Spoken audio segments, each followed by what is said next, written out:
লালমনিরহাটের সংকটের অজুহাতে বেশি দামে সার বিক্রির অভিযোগ রয়েছে। সেখানে সরকার নির্ধারিত দামের চেয়ে বেশি দামে সার বিক্রির অভিযোগ উঠেছে ডিলার এবং খুচরা বিক্রেতাদের বিরুদ্ধে।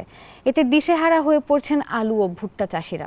কৃষি সম্প্রসারণ অধিদপ্তর বলছে তদন্ত করে ব্যবস্থা নেওয়া হবে। বিস্তারিত রিপোর্টে। মাঠ জুড়ে রোপণ করা হচ্ছে আলু আর ভুট্টার চারা, তৈরি করা হচ্ছে ক্ষেত, অথচ মিলছে না চাহিদা মতো সার।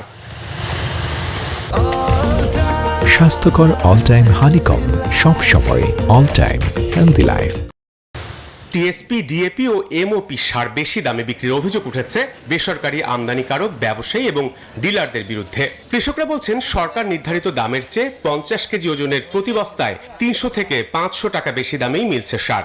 সার পাওয়া যায় কিন্তু সারের দাম বেশি, সার থাকিও বলে সার নাই, সার পাইতেছে না। এখন সার যদি যে সারের কথা বলি, ওরা বলতেছে বলে সার পাওয়া যাইতেছে না।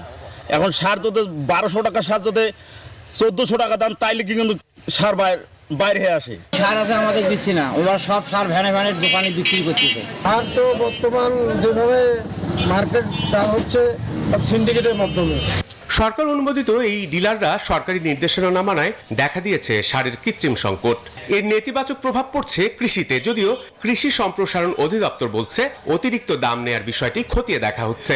আমাদের যেহেতু সারের কোনো ঘাটতি নেই, যেহেতু কোনো সংকট নেই, কৃষকরা যারা ডিলার পয়েন্ট থেকে তাদের যাদের মানে চাহিদা যেটা মানে যাদের যেটা প্রয়োজনের টুকুর জন্য নেয়, বাড়তি যেন মানে অ্যাডভান্স অগ্রিম যেন ক্রয় করে না রাখে, তাহলে কিন্তু আমাদের কোনো ধরনের সমস্যা হবে না। তবে সার সংকটের বিষয়ে কোনো কথা বলতে রাজি হননি ডিলাররা। Desk report, news 24।